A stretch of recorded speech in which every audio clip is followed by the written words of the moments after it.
하나님께서 오늘 우리에게 주신 말씀의 제목은 신성한 탄식이라는 제목으로 함께 말씀을 나누겠습니다. 본문 말씀 에베소서 1장 1절에서 2절 말씀 함께 읽겠습니다. 시작. 하나님의 뜻으로 말미암아 그리스도 예수의 사도된 바울은 에베소에 있는 성도들과 그리스도 예수 안에 있는 신실한 자들에게 편지하노니 하나님 우리 아버지와 주 예수 그리스도로부터 은혜와 평강이 너희에게 있을지어다. 아멘. 우리가 보통 하나님을 인격적으로 만나면 어떤 느낌, 어떤 생각, 어떤 마음이 들 것 같습니까? 내가 하나님을 인격적으로 만나면 아마 기분이 좋아지고 행복해지고 또 마음이 벅차오르는 어떤 감동, 이런 것들이 나에게 있을 것이다 라고 생각합니다. 특별히 한 주간을 여러 가지 인생의 문제로 인해서 무겁게 살아온 사람일수록 주일 예배를 통해서 마음이 편안해지고 하나님의 위로를 받고 또 새로운 힘을 얻을 수 있는 그런 기대를 가지고 교회로 나오는 경우도 있습니다. 여러분의 마음에 그런 주일과 또 예배와 말씀에 대한 그런 기대를 가지고 계신다면 그것은 굉장히 중요한 마음이고 또 하나님께 인정받고 충분히 칭찬받을 수 있는 그런 자세라고 생각합니다. 그런데 여러분께 한번 묻고 싶습니다. 여러분은 매 주일 예배를 통해 말씀을 통해 하나님을 만날 때마다 여러분의 마음은 정말 편안함을 느끼십니까? 따뜻함을 느끼십니까? 감동을 느끼십니까? 정말 행복하다라고 하는 어떤 그 벅차오르는 느낌들을 여러분은 느끼고 그것을 안고 돌아가시느냐라고 하는 겁니다. 그래서 예배를 마치고 돌아가는 길에 한 주에 내가 가지고 있었던 지난 한 주간 또 지난 그 며칠간 가지고 있었던 그 무거운 짐이 다 사라지고 기쁘고 가벼운 마음으로 돌아가느냐라고 하는 질문입니다. 아니면 말씀을 듣는 가운데 마음 한켠에서부터 불편함이 올라오고 결정적으로 설교의 어떤 한 대목이 탁 걸리면서 예배가 끝난 뒤에도 여전히 불편함과 아니 그 이상의 또 다른 무거운 마음으로 집으로 돌아가셨던 적은 없습니까? 우리가 주일 예배에 참여하고 말씀을 듣는다라고 하는 것은 분명하게 그 시간은 하나님을 만나는 시간입니다. 우리가 일상에서도 하나님의 뜻을 알아가고 하나님의 마음을 느끼고 또는 개인적으로 성경을 통독하는 이 모든 시간은 하나님을 만나는 시간입니다. 그런데 그렇게 하나님을 만나는 시간이라는 것을 알고 있음에도 불구하고 그 시간들 또는 이 시간들 또는 이 안에서 전해지는 어떤 말씀으로 인해서 마음에 불편하게 생각되어지는 것과 느낌이 올라온다면 그 이유가 과연 무엇인가라고 하는 겁니다. 그럼 그런 마음이 올라온다라고 하는 것은 그날 드리는 예배가 실패한 예배인가? 그날은 내가 하나님과 제대로 만나지 못한 날인가? 라고 정의할 수 있느냐라는 겁니다. 근데 성경은 이런 우리가 앞에서 말했던 이런 제 흐름에 대해서 새로운 관점에서 이야기합니다. 하나님을 진짜로 제대로 만날 때 가장 먼저 나타나는 반응은 기쁨이 아니라 탄식이어야 한다라고 말씀한다는 겁니다. 사도 바울은 에베소서를 이렇게 시작합니다. 하나님의 뜻으로 말미암아 그리스도 예수의 사도된 바울, 이 한 문장으로 자신에 대한 소개를 완벽하게 끝내버립니다. 바울은 이 짧은 자신에 대한 소개를 하는 문장 안에는 그의 모든 삶의 이유와 오늘 내가 무엇을 위해서 살아가는가에 대한 이 목적이 바로 복음에서 출발하고 있다는 것을 보여준다는 겁니다. 바울은 자신의 그 사도라는 직분을 설명하면서 얼마든지 자신이 가진 그 학벌이나 스펙, 자신이 가진 요즘 말로 하면 자격증, 이런 것들로 인해서 자신을 소개하려고 한다면 또는 그리스도인이 된 이후에 자신의 어떤 열심이나 헌신 그리고 자신을 통해서 세워진 그 많은 교회들에 대해서 언급하기 시작한다면 아마 밤을 새워도 이 에베소서와 같은 이 책을 수십 권을 써내려가도 부족함이 없는 사람일 겁니다. 그런데 그렇게 많은 자신에 대한 소개할 거리가 많음에도 불구하고 그렇게 하지 않은 이유가 무엇일까? 여기에서 우리는 좀 답을 찾아가 보려고 합니다. 이유는 단 하나입니다. 자신이 사도가 된 이유가 자신의 뜻과 계획에 의해서가 아니라 전적으로 하나님의 뜻으로 된 것이라는 것을 사도 바울은 말하고 싶었기 때문입니다. 만약에 오늘 에베소서 1장 1절을 시작하면서 나는 이런 학벌과 이런 스펙과 이런 경험을 가지고 있고 나로 인해서 세워진 교회가 이런 교회, 이런 교회, 이런 교회 또 내가 지난 1차, 2차, 3차 전도여행을 통해서 내가 얼마나 많은 지역을 다니면서 내가 복음을 전했는지 너희가 알지 않느냐? 나로 인해서 나의 복음의 아들 된 자들이 얼마나 많은지 알지 않느냐? 라고 풀어갔다면 그건 나의 뜻과 계획에 의해서 이 모든 결과가 만들어졌다는 걸 말하고 있는 겁니다. 그런데 오늘 자신에 대한 소개를 하나님의 뜻으로 말미암아 그리스도 예수의 사도된 바울이다. 이 문장 안에는 이 모든 것이 하나님의 뜻으로 된 것입니다. 라는 이 말을 담고 있는 겁니다. 오늘 여기에는 우리가 복음에 대해서 가져야 할 중요한 이해를 담아내고 있습니다.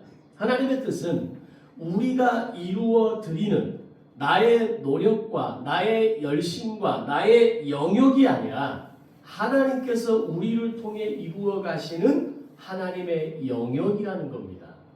이걸 우리가 많이 착각합니다. 내가 하나님의 뜻을 이루어 드린다, 내가 하나님의 뜻을 이루겠다라고 하는 이 개념이 나의 열심과 나의 노력으로 인해서 얼마든지 가능하다라고 하는 착각을 하고 살아간다는 겁니다. 이 말이 어떤 의미인지 우리가 잘 이해가 되지 않을 수도 있습니다. 조금 어려운 말입니다. 좀 더 풀어서 설명하면 이렇습니다. 우리는 종종 이렇게 말합니다. 오늘도 이번 한 주간도 나는 하나님의 뜻을 이루며 살아가겠습니다. 하나님의 뜻을 이루면서 사는 삶을 살고 싶습니다. 라는 표현을 씁니다.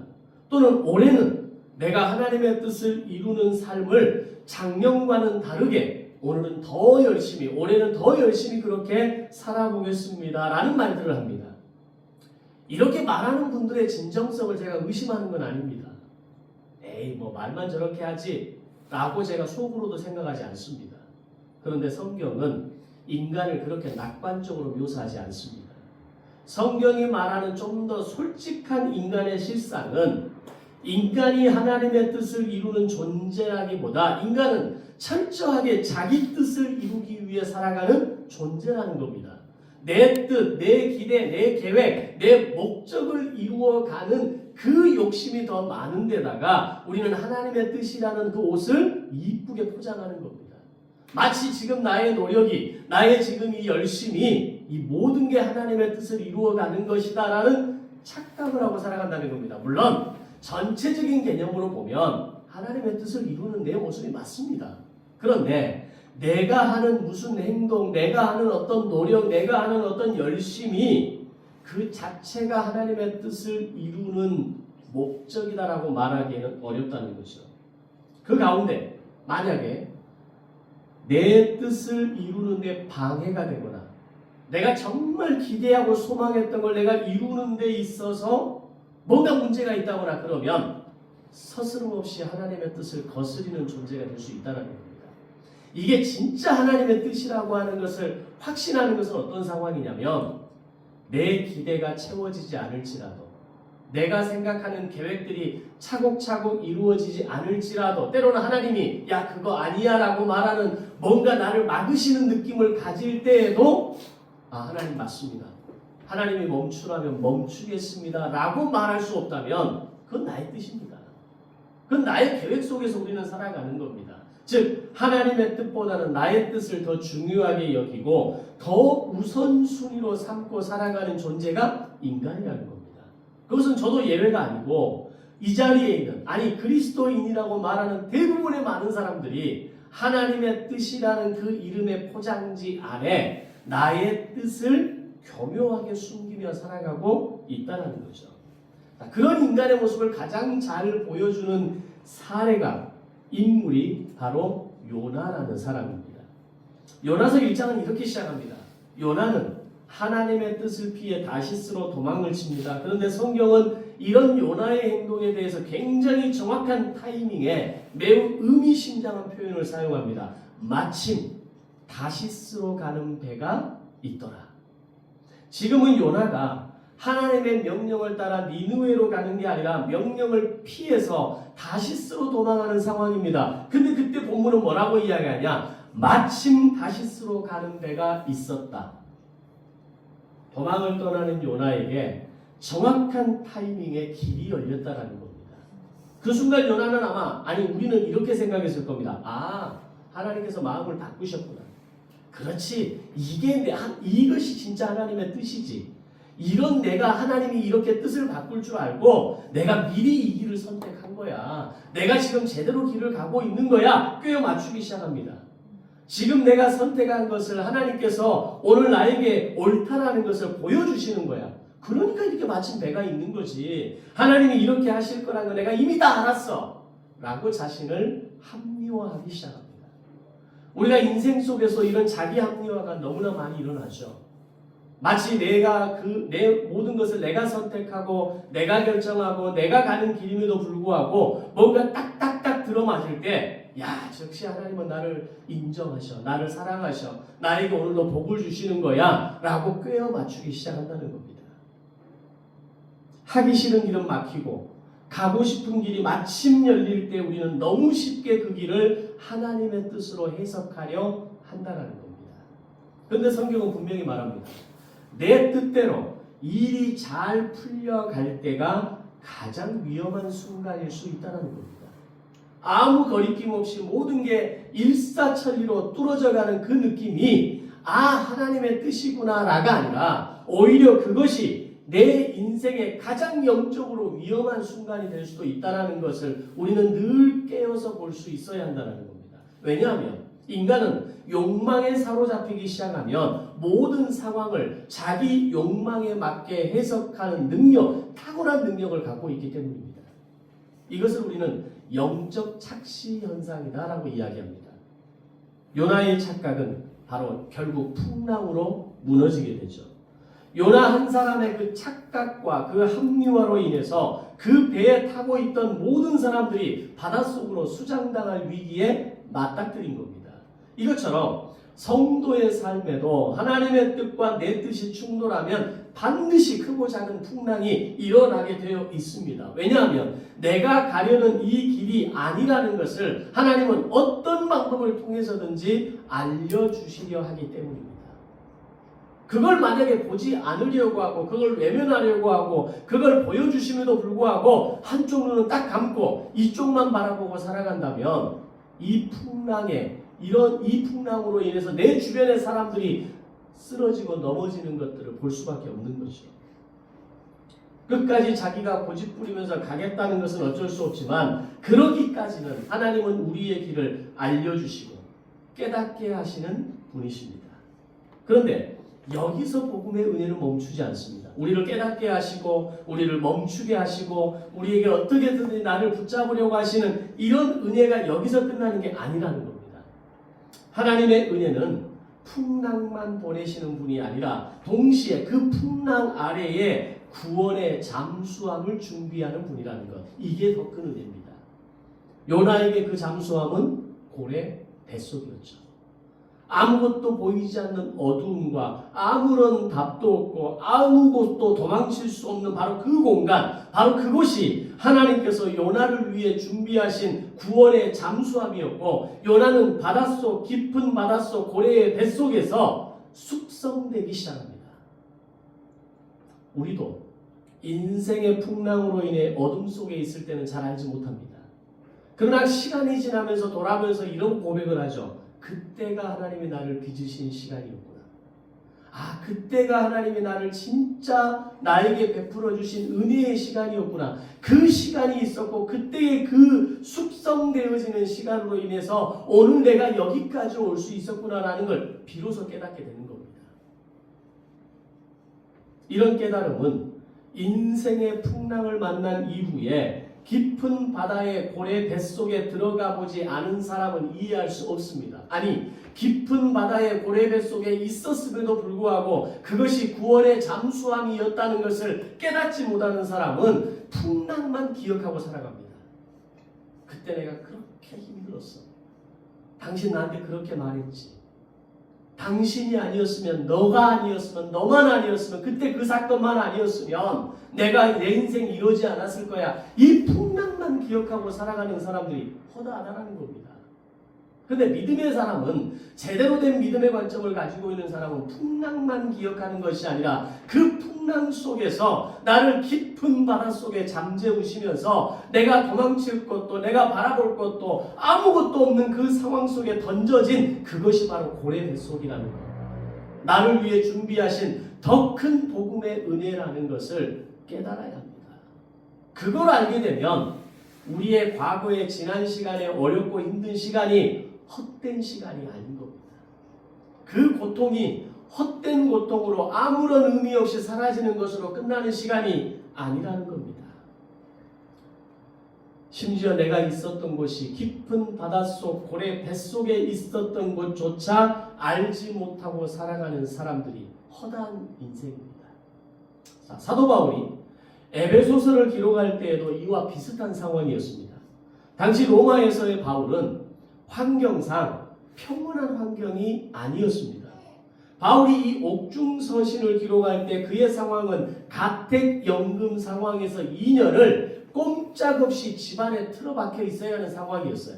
요즘은 우리가 생각하는 집은 뭐 20평, 30평, 40평 개념이지만 당시 로마 시대의 집은 그 한 공간이 모든 사람이 살아가는 공간이었고 식탁이었고 또 함께 뭔가를 해나가는 공간이었던 거죠. 그래서 그 공간은 우리가 생각하는 평수의 개념이 아닙니다. 딱 보면 한눈에 다 들어오는 그 좁은 공간, 거기에 앉아서 그가 기록한 옥중서신의 내용, 그 가운데 한 권이 에베소서인 겁니다.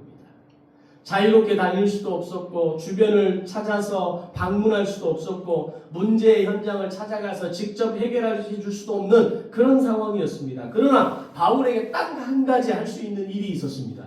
그것은 편지를 쓰는 것이었습니다. 내가 이것밖에 할 수 없었다라고 생각했던 그렇게 기록된 편지가 오늘날 성경이 되었고 2000년 동안 수많은 영혼을 살리는 생명수의 역할을 하게 되는 겁니다. 요나 뱃속 같은 그 칠흑 같은 그 어두움 가운데 있었던 그 시간이 에베소서, 빌립보서, 빌레몬서, 골로새서를 탄생시키는 현장이 되었다는 겁니다. 물론 2년이라는 이 시간 가운데 사도 바울이 기록한 게 이 4권밖에 없냐? 그렇진 않습니다. 수많은 옥중서신을 써내려 갔습니다. 그 옥중서신 가운데 성경 안에 들어온 게 4권인 겁니다. 아마 그때는 바울이 모든 걸 다 알지는 못했을 거라는 생각이 들어요. 자신의 감옥이 요나의 뱃속이라는 걸 다 알아차리지 못했을 수도 있어요. 근데 그 자리가 나를 위해 준비하신 구원의 잠수함이라는 사실조차도 미처 깨닫지 못할 수도 있어요. 그러나 바울은 오늘 내가 여기서 할 수 있는 것이 이것밖에 없다라고 하는 사실 앞에서 절망하고 그 자리에서 쓰러지고 그 자리에 모든 걸 포기하는 걸 선택한 것이 아니라 이것밖에 할 수 없는 그 일을 통해서 생명의 글들을 써내가는 일을 하게 된 겁니다. 우리가 인생을 살면서 그런 상황에 부딪힐 때 절망하죠. 내가 이것밖에 할 수 있는 게 없구나. 이것 말고는 나에게 주어진 기회가 없구나. 그러면 많은 사람들은 거기에서 포기합니다. 절망합니다. 나라는 존재에 대한 어떤 그 스스로에 대한 물음 앞에서 무너지는 자존감을 경험하게 되죠. 그런데 바울은, 근데 성경에 나타나는 수많은 인물들은 그 요나의 뱃속과 같은 그 절망적인 상황에서 이것밖에 할 수 없다라고 하는 그걸 선택함으로 인해서 그들이 하나님의 뜻을 이루는 도구로 쓰임받게 됐다는 겁니다. 그리고 에베소서 1장 4절은 이렇게 말합니다. 창세전에 그리스도 안에서 우리를 택하셨다. 이 말은 아주 먼 옛날 하나님께서 우리를 택하셨다 이런 말이 아닙니다. 성경에서 말하는 창세전은 시간이 만들어지기 이전, 즉 우리가 인지할 수 있는 시간과 공간을 넘어서는 그 이상을 의미하는 말입니다. 사실 시간은 누구에게 필요한 겁니까? 인간에게 필요한 거죠. 우리 인간에게 24시간이 필요해서 그 24시간을 통해서 몇 시에 일어나고 몇 시에 어디를 가고 누구를 만나고 몇 시까지 마치고 몇 시에 잠을 드는가, 이런 게 다 결정되는 거 아닙니까? 하나님은 시간 안에 갇힌 분이 아닙니다. 하나님은 영원의 존재이지 시간의 존재가 아닙니다. 왜냐하면 그분은 시간을 창조하신 분이기 때문입니다. 그러므로 하나님이 창세전에 우리를 택하셨다라는 이 말은 과거의 시간에서만 이 존재하는 분이 아니라 지금 이 순간에도 우리를 붙잡고 계신다는 현재형 은혜를 상징하는 말이 바로 창세전에 그리스도 안에서 우리를 택하셨다는 말씀입니다. 자, 그러면 왜 하나님이 나를 붙잡으실까요? 하나님이 나를 붙잡지 않으면 우리는 계속 도망가는 존재이기 때문에 그렇습니다. 계속 도망다닙니다. 우리 서한이 조금만 더 커보세요. 걸어다니고 뛰어다니기 시작해보세요. 아마 붙잡고 다니려고 엄마 아빠 정신없이 쫓아다닐 겁니다. 저렇게 품에 안겨있을 때가 이때가 감사했구나 라고 생각될 때가 곧 다가올 거예요. 아들이기 때문에 아마 더 활발하게 움직일 겁니다. 하나님은 나를 붙잡지 않으면 우리는 언제든지 도망가려 하고 뛰쳐나가려고 하고 더 멀리 가보려 하는 존재가 인간입니다. 그러면 여러분은 은혜를 뭐라고 생각하십니까? 초보 신앙의 단계에서 은혜는 아마 이런 걸 겁니다. 원하는 걸 얻는 것. 그래서 초보 신앙의 단계에 있는 사람들은 유달리 기도응답을 잘 받습니다. 그래서 우리가 어떤 사람을 보면서 저 사람은 기도응답도 잘 받고 기도하면 기도하는 대로 다 이루어진다라는 걸 보면서 왜 나는 그렇게 안 되지? 라는 비교의식을 느낄 때가 있을 겁니다. 근데 은혜는 원하는 걸 얻는 것의 은혜의 수준은 초보적인 수준입니다. 여러분이 생각하는 은혜가 만약에 그 단계이십니까? 물론 그것도 은혜입니다. 그러나 우리의 신앙이 자라면서 은혜의 깊이는 더 달라지게 됩니다. 진짜 은혜는 도망치고 숨고 변명하고 자기중심적으로 살아가는 나를 하나님께서 끝까지 추격하시면서 나를 놓지 않으시고 내 안에 당신의 뜻을 이루시기 위해서 하나님의 열심으로 나를 붙잡으시는 것, 그게 바로 은혜입니다. 여러분이 마음대로 돌아다니도록 냅두는 게 은혜가 아니라 그러면서 내가 원하는 걸 딱딱 말할 때 따박따박 답해 주시고 그걸 알아서 채워주시는 게 은혜가 아니라 그건 진짜 초보적인 은혜라면 내가 무너지고 내가 도망가고 싶고 내가 포기하고 싶고 내가 절망하고 싶고 내 마음대로 살아보고 싶고 내 뜻대로 하고 싶은 내 인생을 그냥 두지 않으시고 나를 추격하시고 나를 붙잡으시고 너는 내 아들이다라고 말씀하시면서 나를 끝까지 포기하지 않으시는 하나님의 은혜가 더 큰 은혜라는 것을 믿으시기를 바랍니다. 하나님이 그렇게 하실 때 우리는 그것을 벗어나려고 몸부림칩니다. 그러면 그럴수록 하나님은 우리를 간섭하시고 우리를 끝까지 붙잡으십니다. 이것을 다른 말로 뭐라고 하냐면 구속의 은혜라고 이야기합니다. 은혜는 일반적인 은혜, 원하는 것을 받는 은혜에서 머무는 것이 아니라 구속의 은혜까지 나아갈 때 진정한 은혜가 되는 겁니다. 그래서 구속의 은혜는 내가 벗어나려고 몸부림치면 몸부림칠수록 나를 더욱더 강하게 붙잡으시는 은혜를 말씀하는 겁니다. 오늘 여러분의 신앙이, 여러분의 믿음의 현장이 원하는 것을 그대로 받는 그 정도에서 멈추는 은혜의 단계가 아니라 나를 구속하시고 나를 끝까지 포기하지 않으시는 그런 하나님의 은혜가 오늘 나에게 임하게 하여 주옵소서. 이 기도가 저와 여러분의 기도가 되시기를 바랍니다. 서한이를 위해서 기도할 때에도 이 아이가 자라면서 원하는 것을 얻는 그런 인생, 그런 복된 인생, 그렇게 살게 해주십시오라는 기도에서 멈추는 게 아니라 그 기도를 발판으로 삼고 하나님의 그 손길에서 끝까지 놓치지 않는 인생이 되게 해주세요. 하나님께 붙잡혀 살아가는 인생이 되게 해주세요. 이 기도가 부모가 자식을 위해서 할 수 있는 최고의 기도입니다. 이런 구속과 용서가 은혜임을 알게 될 때 우리에게 비로소 찾아오는 게 은혜와 평강입니다. 자, 이게 무슨 말이냐면 내가 원하는 것을 얻는 것이라고 하는 수준이 과연 얼마나 이루어지는가요? 여러분 원하는 거 100%다 받고 살아가십니까? 그러면 절망하는 거죠. 실망하는 거고 왜 나한테는 저게 없을까? 비교하는 마음들이 올라오고 슬퍼집니다.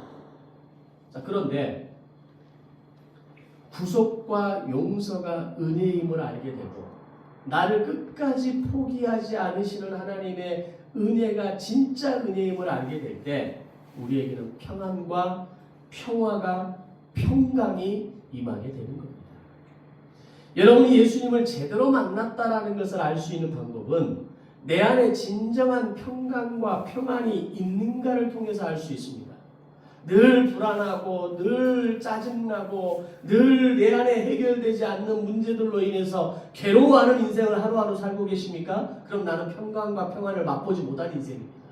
구속과 용서의 은혜를 경험하지 못한 인생입니다. 그저 채워주시는 거, 그냥 내가 원하는 거 채워주시고 응답 주시는 것으로 살아가는 수준이었던 겁니다. 그런데 어느 날 이루어지지 않았을지라도 다 응답되지 않을지라도 여전히 돌아보면 문제가 주변에 산재해 있을지라도 나를 끝까지 포기하지 않으시는 하나님이 나와 함께 하시는구나 이 사실을 깨달음으로 인해서 내가 평강과 평안을 경험할 수 있다면 우리는 진짜 하나님을 만난 사람이 되는 겁니다. 그렇다면 나를 향한 구속의 은혜를 깨닫고 은혜의 평강에 들어가기를 원한다면 우리가 반드시 통과해야 될 문이 있습니다. 그것은 내가 가진 나의 어둠을 마주하고 직면하는 겁니다. 빛이신 예수님이 말씀이 내 안에 들어오시면 내 안의 어둠은 반드시 드러나게 되어 있습니다.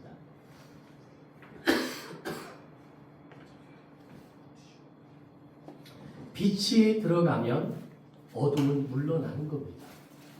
빛의 크기만큼 어둠의 양은 사라지는 겁니다. 오늘 빛의 속성을 가지신 하나님이시기 때문에 그 빛이신 하나님이 그 말씀의 빛이 내 안에 들어오면 오늘 우리 안에서 자연스럽게 터져 나오는 게 있습니다. 그게 뭘까요? 바로 탄식입니다. 내가 이런 존재였구나. 내가 아무것도 아니었구나. 내가 할 수 있다고 말했던 것이, 내가 안다고 말했던 것이, 내가 그래도 이 정도는 됩니다라고 말했던 것이 아무것도 아니라는 걸 알고 탄식으로 쏟아져 나오는 겁니다. 그럼 이 탄식은 실패와 절망의 탄식일까요? 그렇지 않습니다. 하나님 앞에서 터져 나오는 탄식은 실패의 증거가 아니라 내가 참되신 주님, 빛되신 주님을 만났다는 가장 강력한 증거라는 걸 우리는 알아야 됩니다. 문제는 대부분의 그리스도인들이 이 탄식을 죄책감으로만 처리해버립니다. 그냥 거기서 끝나버립니다. 그런 신앙은 은혜와 평강의 문 바로 집 앞에서 돌아서버리는 인생이 되는 겁니다. 한 발자국만 더 내디디면 나를 붙잡고 계시는 하나님을 만나고 나를 통해 당신의 뜻을 이루려 하시는 하나님을 만날 수 있는데 거기서 그만 돌아서 버리는 겁니다. 탄식이 나왔다면 이 탄식을 통해서 오늘 나에게 진짜 필요하신 분이 하나님이라는 걸 고백할 수 있어야 됩니다. 말씀이 나를 살린다는 걸 깨달아야 됩니다. 은혜가 나를 살릴 수 있다는 걸 깨달아야 됩니다. 따라서 탄식은 은혜의 신호입니다. 깊은 탄식 끝에 진리의 세계로 들어가게 되면 우리는 새로운 것을 보게 됩니다.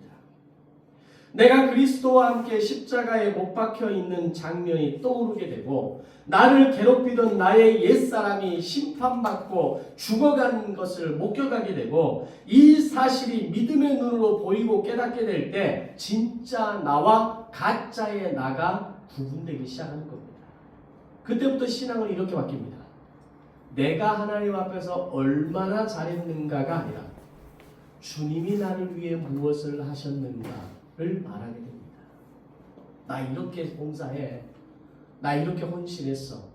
내가 지난 20년 동안 30년 동안 내가 어떻게 예배 다만 한 번도 예배를 내가 빠진 적이 없고 내가 하나님께 예물을 구별해서 드렸고 내가 이렇게 했어. 라는 이 수많은 내가 얼마나 잘했는가를 말하는 단계가 주님이 나를 위해 뭘 하셨는가. 우리가 자녀들도 그러지 않습니까? 자식들이 철이 없을 때는 내가 엄마 아빠한테 이렇게 해줬잖아. 내가 엄마한테 아빠한테 이런 거 드렸잖아. 내가 뭔가 했잖아. 라는 얘기를 합니다. 근데 그 자녀가 철이 들면서 뭐라고 이야기합니까? 뭐 말로 표현하는 성격이 아니라면 속으로 이렇게 생각할 겁니다. 부모가 나를 위해 해준 게 참 많았구나. 그 부모가 나를 위해 흘린 그 수고와 땀이 적지 않았구나. 그러면 철이 든 겁니다. 주님이 나를 위해 무엇을 하셨는가를 깨닫게 될 때 평강과 평안이 넘쳐 흘러나오기 시작합니다. 나에게서 그리스도의 향기가 나기 시작하고 다른 사람들이 나를 바라볼 때 당신 예수 믿는 사람이구나. 당신 예수 믿는 사람이군요. 라는 말이 자연스럽게 흘러나오게 될 겁니다. 오늘 말씀은 한 번 듣고 끝낼 수 있는 말씀은 아닙니다. 결코 쉬운 내용은 아닙니다. 반복해서 듣고 이 말씀을 기억하고 묵상하고 삶에 적용하면서 복음이 나를 어떻게 자유롭게 하는가, 그 복음이 나를 어떻게 새롭게 하는가, 그러므로 인해서 내가 주님이 나를 위해 무엇을 하셨는가를 깨달아가는 그런 시간이 되시기를 바랍니다. 우리에게 신성한 탄식이 터져나오는 그런 신앙의 변화가 있기를 원합니다. 탄식이 탄식으로 끝나면 그건 절망입니다. 그건 무너지는 자존감입니다. 아무것도 남는 게 없습니다. 미움만 남고 원망만 남고 자신에 대한 실망만 남습니다. 그런데 그것이 주님이 나를 위해 무엇을 하셨는가를 깨닫는 신성한 탄식으로 이어질 때 우리는 마침내 그리스도인의 모습으로 거듭나게 될 것입니다. 그 탄식이 나를 자유와 평강으로 들어가게 하는 복음의 문이 될 것입니다. 이번 한 주간도 이 한 달도 이 복음의 문 안으로 깊숙이 들어가서 나를 위해 하나님이 무엇을 하셨는가, 나를 향한 구속과 용서와 그 은혜를 깨달아가는 우리 모든 신앙의 동반자가 되시기를 주님의 이름으로 축원합니다. 함께 우리 말씀을 생각하시면서 기도하겠습니다.